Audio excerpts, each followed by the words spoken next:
क्या कुछ है? अगर इनके घर की बात करें, क्या इसकी शादी भी हुई है? कंडीशन क्या कुछ है? देखिए, पहले तो मैं बहुत अफसोस से इसको ताबीर करना चाहूँगा, क्योंकि ये जो नौजवान है ये बेरोजगारी की वजह से बहुत परेशान हो गया था।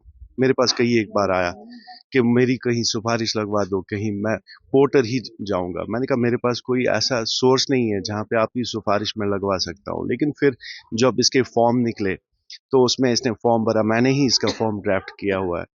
तो उसके बाद इसने फॉर्म भरा और कल रात को जब ये खबर हमने सुनी कि एक गरीब मुश्ताक अहमद चौधरी जो कि होंडी नौशहरा का रहने वाला है, इसकी मौत वाक़ा हो गई है, ये अफसोसनाक एक बात है।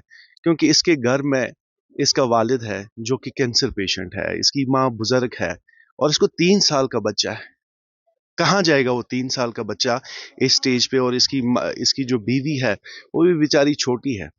घर में कोई ऐसा सोर्स ऑफ इनकम नहीं है। इसके जो फादर हैं उसको महाना लगभग 10-12 हज़ार रुपया खर्चा आता है उसकी दवाई पे या बाकी सब चीज़ों पे। आपने देखा होगा वो इस टाइम बिस्तरे में बैठा हुआ है, सिर्फ इतना बोलता है कि मुझे ये क्या हुआ, मेरे ही साथ ऐसा क्यों। तो लिहाजा मैं इतना बोलना चाहूँगा कि अब तो हद हो गई। वही जानता है जिसके घर से उसका बेटा निकलता है, जो घर वीरान हो जाते हैं, वही इस चीज़ की पेन समझ सकता है। तो इस वक्त इसकी हालत क्या है?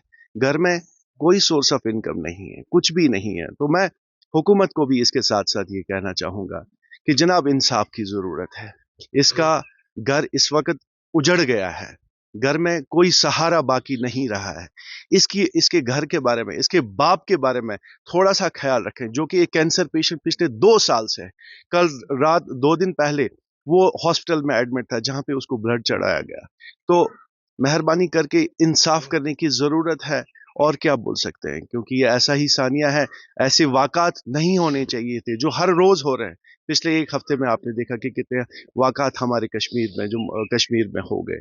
बाकी मैं जावेद अहमद चौधरी हूँ और ये मेरा चचेरा भाई है मुश्ताक अहमद चौधरी सलाम मोहम्मद याकूब चौधरी। एक बहुत ही गरीब तबके से ये वाबस्ता है और इस फार्म के लिए तकरीबन 1 साल का इंतज़ार करते हैं ये लोग, फिर ये फार्म निकलते हैं। ये कोई परमानेंट नौकरी नहीं होती है, लेकिन 6 महीने घर चलाने के लिए थोड़ा सा इनकम सोर्सेस बन जाता है इनका।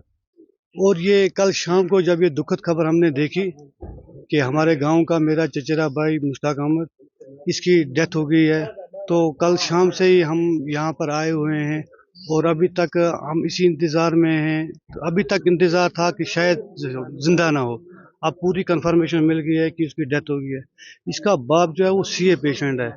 दिन में उसको 2,000 का या एक महीने में 15-20 हज़ार का उस पर खर्चा आता है। कल शाम को वो बारामूला से आया, अस्पताल से खून ब्लड उसका जो है वो कम होता जा रहा है।